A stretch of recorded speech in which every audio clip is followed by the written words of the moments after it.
Le 14 février 2022 restera à jamais une journée symbolique pour la cordonnerie congolaise.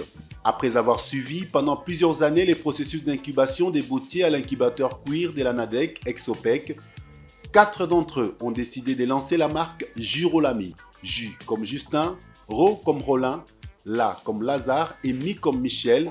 Et c'est fait, vous avez les quattro qui composent le groupe d'intérêt économique Jurolami.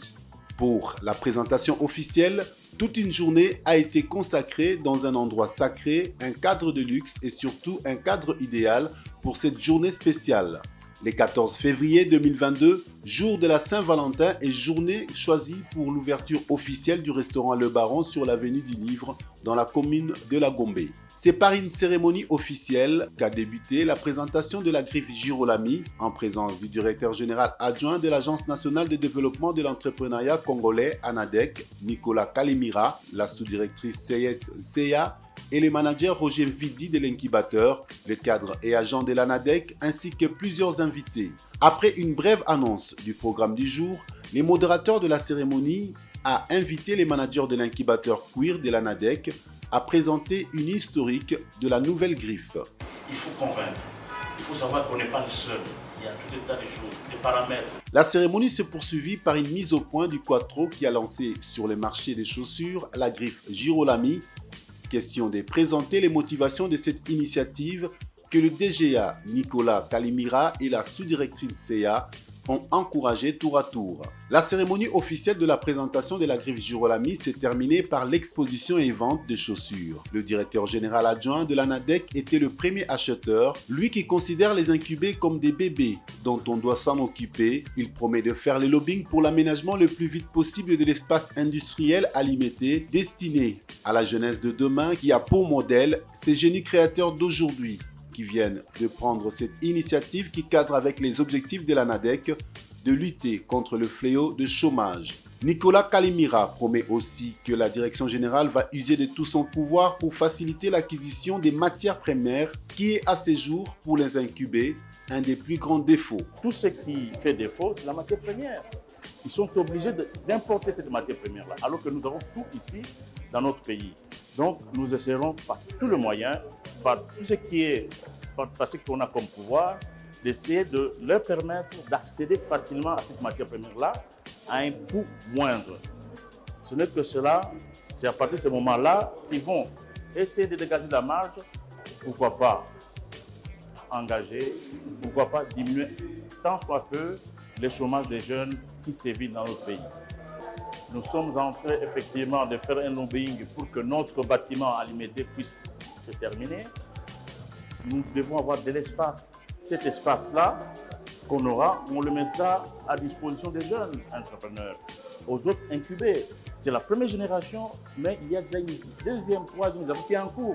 Donc nous devons tout faire pour que cette génération modèle des génies qui est là puisse être le modèle de ce qui sera aujourd'hui ou demain notre économie sur tous les plans. Ce n'est pas seulement dans le domaine cuir, il y a d'autres domaines, des jus de fruits, de gestion d'entreprise, de consultance. Tout cela est mis en place par l'ANADEC pour qu'ils puissent montrer, qu'on montre à la population le pourquoi de la création de l'ANADEC. Nous devons tout faire pour faire face à ces fléaux de chômage qui sévissent dans notre pays. Une entreprise exige une bonne gestion. La sous-directrice de l'incubateur, bien que satisfaite de ce résultat, rassure en plus sur les chances de réussite de cette œuvre, affirmant qu'en dehors de la formation technique, les bottiers sont bien outillés pour la gestion d'une entreprise. Ils sont parfaitement capables vraiment de se constituer en entreprise telle que ça a été fait et de s'épanouir en tant que tel. Là, il n'y a pas de souci. Ils ont été vraiment bien formés. Ils ont tous les outils nécessaires. Et puis, nous ne sommes pas loin d'eux. Nous sommes toujours à côté d'eux, juste au cas où il y aurait peut-être un petit besoin de suivi. Donc, ils ont toutes les chances de leur côté pour réussir en tant qu'entreprise. Les managers Roger Vidi en appellent au soutien des autorités du pays pour le financement de cette initiative afin de permettre d'arracher le marché. Ainsi, je mets un accent particulier aux autorités de la place.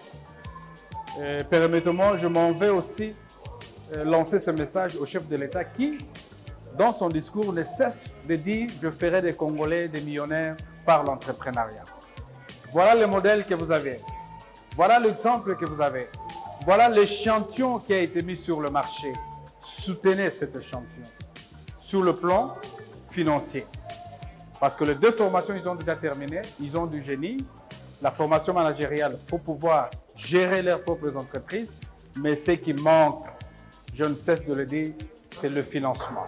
Ça, c'est le premier point. Et le deuxième, étant donné qu'il y a un marché au niveau de la République, je préfère et je souhaite que ces marchés reviennent aux Congolais. Nous sommes plus ou moins 90 millions d'habitants, imaginez-vous, avec des Libanais, des Indiens, des Turcs qui viennent vendre des chaussures qui ne sont pas de bonne qualité et qui, à la fin de l'année, ils amassent, s'il faut prendre seulement une paire de chaussures à $1. Donc vous avez au moins 45 millions de dollars l'an qui nous échappent, qui se volatilisent comme ça entre les mains des étrangers. Or, ces jeunes entrepreneurs, si on les encadre, ils vont engager. Et lorsqu'on engage, il y a le chômage qui est réduit. Non seulement le chômage, je le disais tantôt, il y a également des taxes qui vont entrer dans la caisse de l'État. Et aussi, nous aurons des devises. En dehors de devises, eux-mêmes vont payer aussi des taxes. Justin Labakabeya, un des 4 boutiers de Girolami, déclare avoir prouvé à la face du monde leur capacité, à travers les génies créateurs qu'ils sont. Le chemin est tracé pour aboutir à la richesse et à la prospérité pour tout un peuple. Nous venons de montrer à la population congolaise et au peuple du monde entier de quoi on est capable de faire. Parce que rien n'est impossible avec l'homme qui prend la décision pour sa destinée. Alors aujourd'hui, la marque Girolami, c'est une marque qui va circuler vraiment dans le monde entier. Et surtout, vraiment, se regrouper avec de talentueux, vraiment, génies créateurs. Comme je l'ai toujours dit, que notre Congo sera riche et prospère grâce à l'intelligence et au génie créateur de son peuple. Pas aux ressources de son sous-sol. Parce que vous savez, pour le moment, il y a la guerre des ressources de son sous-sol. Mais avec les génies créateurs tels que nous sommes ici, nous serons riches et prospères. La marque Girolami, c'est une marque puissante. C'est une marque de la détermination, c'est une marque de la longévité, c'est une marque vraiment qui fera l'honneur dans le monde pour la concurrence, surtout avec tous ces gars comme une marque expatriée, telle que vous voyez, les Jimmy Stone, Jean-Paul Gaultier. Mais nous, en tant que les visionnaires de ce marque, nous savons par là où nous irons vraiment avec notre marque. Le peuple consommer cette marque ici parce que c'est une marque qui fera vraiment la joie et la prospérité de notre pays. Girolami est prête pour la concurrence sur les marchés congolais où plus ou moins 100 millions d'habitants doivent s'échausser. Pour Olimpunga, c'est un moyen pour nous et notre pays de générer de recettes. Allez-y comprendre que voir, n'est-ce pas, donc la population congolaise, nous avons des gens d'environ 90 millions d'habitants et tout le monde est censé s'échausser. C'est fort étonnant à mon niveau, voir, n'est-ce pas, donc tout ce monde-là, qui aime bien s'échausser. Cet argent contribue aux expatriés. Ce n'est pas du tout normal. C'est pas du tout normal. Oh, il y a du génie dans notre pays. Cela prouve à suffisance que non, il y a le moyen. Le moyen, ce n'est pas simplement dans le minerai.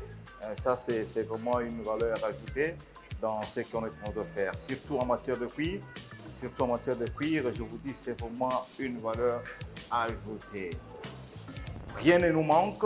Certainement, nous sommes vraiment donc au top par rapport à nos qualités, par rapport à notre design, parce que tous, tels que nous sommes à 4, nous sommes le grand designer dans notre pays. L'exposition et vente de produits s'est poursuivie après la cérémonie de la présentation officielle de la griffe Girolami. En début de soirée, les clients du restaurant Le Baron et plusieurs autres invités ont eu droit à un défilé de mode, une façon de présenter les produits de la nouvelle griffe.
Juste après le défilé des modes, les bottiers ont procédé à la vente aux enchères d'une paire de chaussures noires en cuir de peau de caïman que Gauthier Mutombo a eu l'honneur d'acheter au prix de 150 $ américains. La chaussure. Voilà la chaussure. Voilà. En peau de caïman est vendue encore une fois beaucoup d'applaudissements pour M. Gauthier. Tout est bien qui finit bien. C'est par une ambiance musicale que s'est clôturée la journée des présentations de la Griffe Girolami et la soirée de la Saint-Valentin à l'occasion de l'ouverture officielle du restaurant Le Baron.